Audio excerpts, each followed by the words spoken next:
Bueno, pusimos como primera pregunta cómo se encuentra actualmente la economía mexicana en el mundo.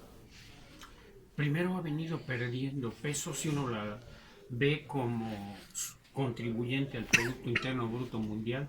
La economía mexicana pesa el 1.8% de la producción mundial, este, y ha venido perdiendo espacios. Hace cerca de 10 años, cuando estaba Vicente Fox en el poder, la economía mexicana era la novena, entre la 8 y la novena a nivel mundial. Hoy somos la 14 en términos de contribución al producto. Se han perdido espacios porque los niveles de crecimiento, de expansión del producto se han contraído, se han estancado muy fuertemente. eh, y pues bueno, no es nada halagüeño, pero así viene el proceso. Una caída que para algunos es en picada, eh, para otros es producto de los propios modelos de crecimiento económico que se han impulsado. Como segunda pregunta tenemos cuáles son los principales problemas en la economía mexicana. Mire, creo que uno de los problemas cruciales que tiene hoy en día la economía mexicana tiene que ver con problemas de distribución del ingreso. Eh, es una distribución muy concentrada la última encuesta nacional de ingreso-gasto de los hogares plantea que el 10% de la población del último decil, el decil más rico, está concentrando cerca del 38% de toda la riqueza, de todo el ingreso de nuestro país, lo cual es muy elevado. Y luego dentro de ese 10%, cerca de 10 familias concentran 25% de ese ingreso. Ese es uno de los problemas fuertes. Otro problema acuciante es el problema del empleo. Tenemos una cantidad impresionante de población económicamente activa que no encuentra empleo, aunque las cifras oficiales nos hablan de que se han generado, dice Peña Nieto, más de 3 millones. Esto es muy discutible porque uno revisa los datos y encuentra que cerca de la mitad de la ocupación está en actividades informales e ilegales, eh, donde las prestaciones, donde la estabilidad en los empleos es muy precaria. Eh, este es un segundo problema. Un tercer problema que tiene la economía mexicana es los bajos ritmos de crecimiento. Son muy mediocres para que se pudieran absorber más trabajadores en la economía, y pensando que no fueran incorporados mejores métodos productivos, requiere que la inversión alcanzara por lo menos cerca del 27% del Producto Interno Bruto para lograr impactar más aceleradamente la expansión de la economía, y que ésta creciera a tasas de crecimiento por encima del 5%, y no se está logrando. Este, Otro problema muy fuerte que tenemos, por supuesto, y que tiene que ver con la parte económica, es los problemas de la inseguridad eh, que existen en el país. Permítame. No se preocupe. No. Bueno, a ver, sí, le decía, otro de los problemas acuciantes y que tiene que ver con este mediocre desempeño económico es los problemas de inseguridad que han crecido de manera alarmante en nuestro país, eh, ligados a un problema de que no se están atacando los problemas, las causas de fondo, sino se atacan los síntomas. Y quien fue especialista en atacar los síntomas fue Felipe Calderón, este amigo que nos introdujo en esta guerra contra el narcotráfico, la cual nos ha costado más de 150,000 muertos, y además de eso nos quiere legar a su esposa como candidata a la presidencia. Esto sí es el colmo, ¿no? Estos son algunos de los temas que yo creo que son acuciantes, ligados al otro, que son los bajos salarios que tienen los trabajadores en nuestra economía, eh, por señalar esos. Como tercera pregunta tenemos ¿qué factores influyen o pueden llegar a influir en los problemas de la economía mexicana? Mire, hay muchas variables que influyen. La primera de ellas, somos una economía ligada totalmente a Estados Unidos. Lo que ocurre en Estados Unidos nos va a afectar de manera directa, nos está afectando todo este lenguaje eh, ofensivo y bravucón de Donald Trump. eh, ha hecho que algunos proyectos de inversión se paren porque están esperando qué ocurre con el acuerdo de libre comercio. Eh, por señalar entonces todo lo que ocurre en Estados Unidos nos va a pegar a nosotros más que proporcionalmente porque somos una economía que exporta a Estados Unidos cerca del 80% de los productos que enviamos al exterior e importamos de allá cerca del 70-75%. Por eso nos impacta de manera directa. Otra de las variables que nos va a afectar en el corto plazo, sin duda alguna, es de consolidarse una visión proteccionista por parte de la economía norteamericana. Esto va a trabar los procesos de exportaciones de productos mexicanos a Estados Unidos. Y eso es en la parte externa. En la parte interna, por supuesto, nos afecta mucho la falta de inversión, nos afecta mucho la inestabilidad política que hay por estas pugnas que están entre los grupos de poder. Esto no da certeza. Nos afecta mucho la gran proceso de concentración de la riqueza en manos de unos cuantos porque esto no genera condiciones de estabilidad social. En cualquier momento se pueden dar estallidos sociales por la falta de empleo, por la alta concentración del ingreso y bueno, pues estamos en un caldo de cultivo muy imprevisto y que puede estallar en cualquier momento por esta inestabilidad económica, política y social. Eh, Tenemos cuáles son los posibles impactos en las clases sociales al mantener una economía baja. Bueno, los primeros que tenemos es una porción muy grande de jóvenes que no logran encontrar empleo. Luego, quienes logran encontrar empleo son empleos con bajos salarios, muy precarios. Y en tercer lugar, tenemos todos los problemas de una gran incertidumbre porque quienes viajamos en transporte público en cualquier momento somos presa de que nos asalten.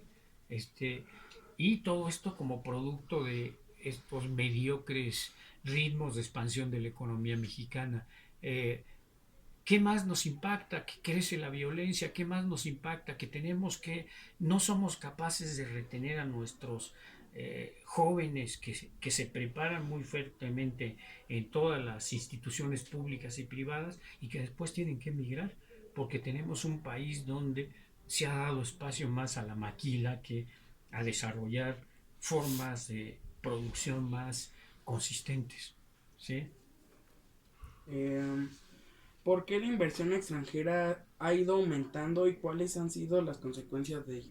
Bueno, la inversión extranjera ha venido creciendo sobre todo porque se han dado en este proceso de apertura, quienes la impulsan son los grandes consorcios internacionales, buscan espacios para obtener utilidades y son ellos quienes estuvieron promoviendo los acuerdos de libre comercio para poder situar acá un montón de mercancías que se producían en sus estados nacionales o bien traer acá métodos productivos que en sus lugares de origen ya son obsoletos.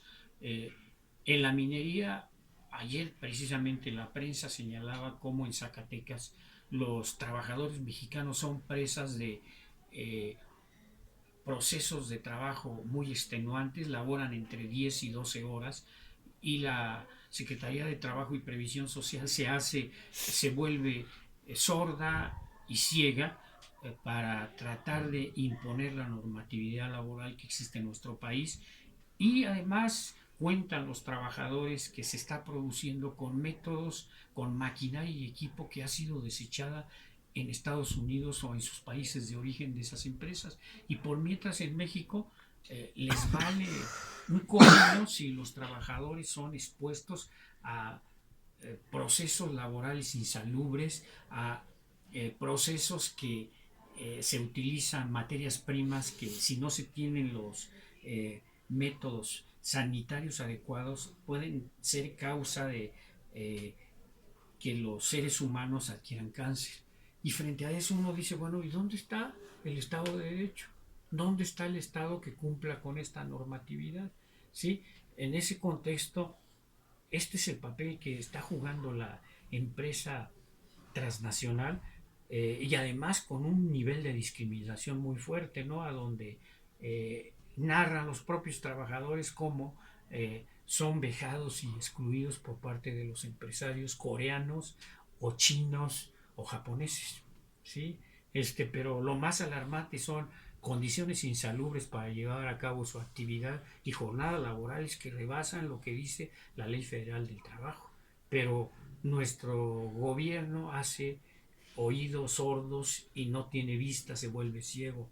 No hay quien cumpla la norma, ¿sí? Y esa es una forma para privilegiar a la inversión extranjera y que obtenga niveles de utilidad eh, estratosféricos, ¿eh?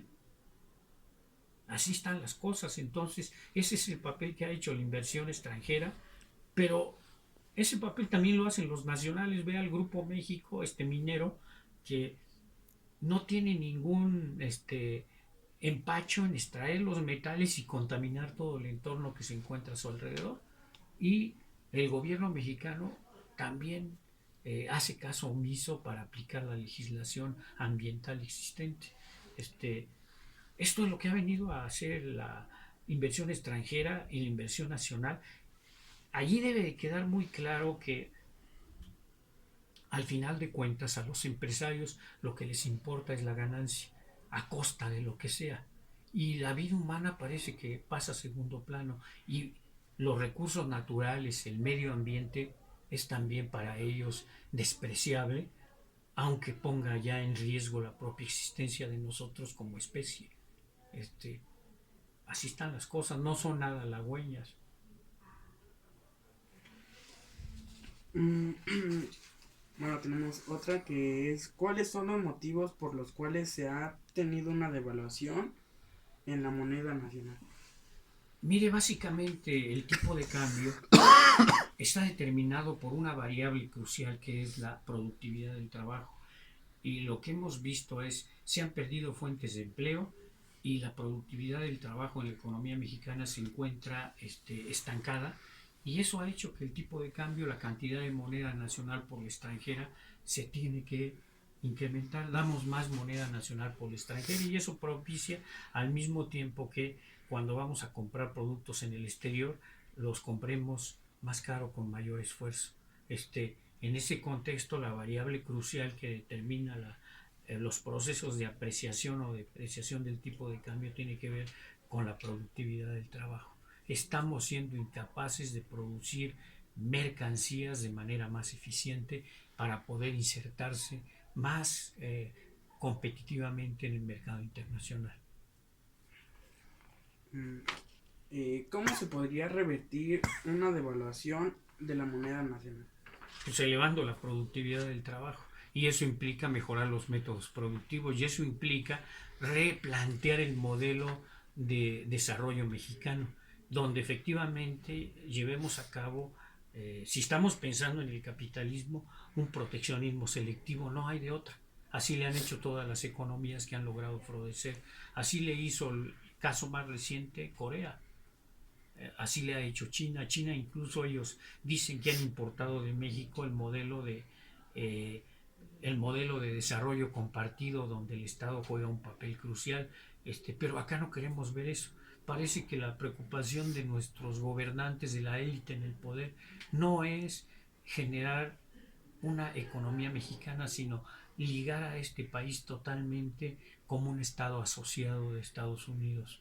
En ese contexto, por supuesto que sí hay salidas, sí hay, pero en la lógica capitalista implica replantear todo el modelo y de todas maneras ahí nos vamos a enfrentar con problemas. La única salida que tenemos para los trabajadores es luchar por una sociedad diferente a esta, luchar por una sociedad que no sea capitalista, porque si no, no tenemos futuro. ¿Sí? Eh, mm, Acá, ¿cuáles han sido las medidas tomadas para evitar un decrecimiento económico en este país? Pues es que no ha tomado medidas. Esto La economía mexicana viene funcionando desde hace un buen rato con algo que llaman en los aviones con piloto automático, donde allí va piloto automático porque nuestros gobernantes son incapaces de tener un modelo de desarrollo propio como Estado nacional. Ellos están pensando más como Estado asociado, como le decía, a Estados Unidos, y en ese contexto pues, no les preocupa gran cosa. Incluso decía uno que fue secretario de Hacienda, Jaime Serra, que la mejor política industrial era no tener política industrial. Se deshicieron de la política industrial, se han deshecho también de la política agrícola, y frente a eso dice uno que barbaridad. Y además de eso replantean el problema de la política monetaria y generan la autonomía en el Banco Central, y le quita también al Estado la política monetaria como otro instrumento más para poder influir sobre la expansión de la economía. Y frente a eso pues está muy, el Estado creo que ha sido ¿cómo le llaman? Que no ve ni oye, ha sido un Estado ciego, y donde le reitero, la economía va en piloto automático. A mí a ver qué pasa, ¿no? A ver la inercia, cómo lo mueve. ¿Cuál es la mayor manera de poder impulsar la economía mexicana? Mire, la mejor forma de poder crear riqueza excedente en una economía como esta es volcar los recursos a actividades productivas, a mejorar los medios de trabajo, a desarrollar la infraestructura. Tenemos un sistema carretero deshecho, está cayéndose a pedazos. Cuando hemos podido salir a provincia, las carreteras están muy mal, y las que no están mal son de cuota y con peajes muy caros porque han sido concesionadas a la iniciativa privada. Se necesita también fortalecer un sistema de puertos, un sistema de aeropuertos, un sistema de transporte más eficiente y coordinado. Eh, Tiene allí mucha. Necesitamos que efectivamente el Estado recupere parte de la iniciativa para poder ser el fundamento para el desarrollo de la inversión privada. ¿Sí?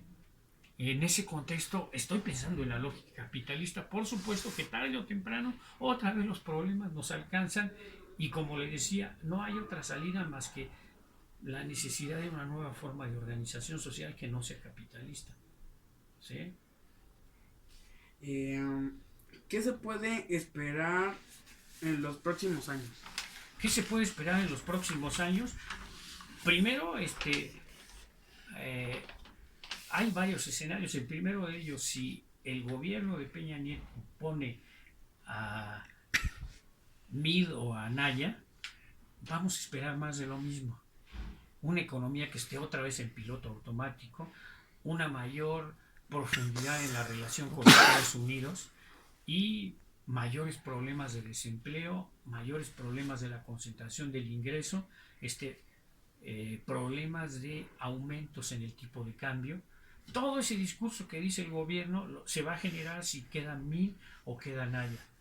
O la otra posibilidad en el mediano plazo es que efectivamente le pongamos un alto a ese modelo y podamos pensar un tipo de economía nacional donde seleccionemos cuáles son las ramas de actividad económica a las cuales se les va a dar importancia, y comience a impulsarlas el Estado con proteccionismo selectivo, y de esa manera logre florecer la economía, una economía que pueda producir más, mejor, e insertarse en condiciones más adecuadas a nivel internacional, que genere fuentes de empleo para nuestros jóvenes, que le haga más énfasis al desarrollo social, donde efectivamente tengamos acceso a instituciones de educación mejores y más por parte de los estudiantes. Es absurdo que nuestras instituciones públicas estén rechazando estudiantes porque no tienen espacios, cuando todo joven que quiere estudiar debería de estarlo haciendo sin que hubiera ningún tipo de limitantes.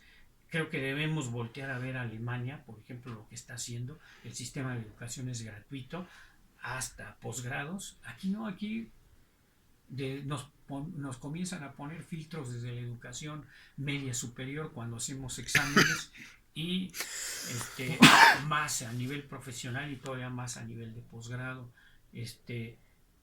Creo que se necesita poner un fin a este modelo y creo que quien tiene la posibilidad de hacerlo es el propio Andrés Manuel López Obrador ahora de cara al 2018, a las elecciones de julio. Si no, vamos a seguir más de lo mismo y peor, porque los niveles de violencia se van a profundizar más. Esos son los dos escenarios, no hay más. Vamos a seguir en piloto automático. Sí, va a seguir en piloto automático si queda miado o el otro, perdón, el licenciado Mi o el Anaya, ¿no? Pero bueno, va a depender de la población a ver si ha experimentado después de los más de 36 años que tenemos en este modelito, que lo único que ha provocado son profundización en los problemas que ya traíamos. Bueno. La opinión. Bueno, por último, ¿cuál es su opinión respecto a la economía mexicana? Pues ya le dije, la economía mexicana está en una situación muy precaria, muy difícil, está estancada desde hace mucho tiempo, desde el 82, en que se puso fin a un modelo de desarrollo de sustitución de importaciones y transitamos a un modelo de promoción de exportaciones, y en este modelo la economía prácticamente está en un estancamiento crónico. Perdimos, luego que se hizo cambio en el patrón de crecimiento, la economía se desplomó cerca del 60%, y eso por supuesto impactó al empleo, por supuesto impactó al ingreso, y todo eso ha tenido repercusiones sociales, políticas, y la inseguridad es producto de este entorno económico y complicado, y que además nuestros gobernantes no han querido modificar el modelo porque quienes han sido los beneficiados al final de cuentas son los grandes empresarios. Así se han hecho las grandes fortunas de estos empresarios que están en la lista de Forbes. Que también, por cierto, han venido disminuyendo. Uno revisa la lista de Forbes que apareció en el 94 y había cerca de 24 millonarios, y uno revisa la nueva lista en el 2017 y encuentra que solo quedan 12. Se concentró la riqueza en manos de unos cuantos. Es muy difícil la situación en que está la economía mexicana, pero también es entendible porque estamos en un sistema de producción capitalista, y en ese sistema hay un conjunto de mecanismos que lo mueven. Uno de ellos es la ganancia, otro de ellos es la relación trabajo asalariado capital, otra de ellas es la propiedad privada, otro es la producción de mercancías, y en ese sentido pues el sistema tiene mecanismos internos que lo llevan a sufrir periodos de estancamiento periódicamente, y que estallen las crisis. Las crisis son un mal necesario del sistema para poder limpiarse, sanearse. Mientras los trabajadores no se organicen, entonces el panorama no es nada halagüeño. Bueno, muchas gracias. ¿No? ¿De qué?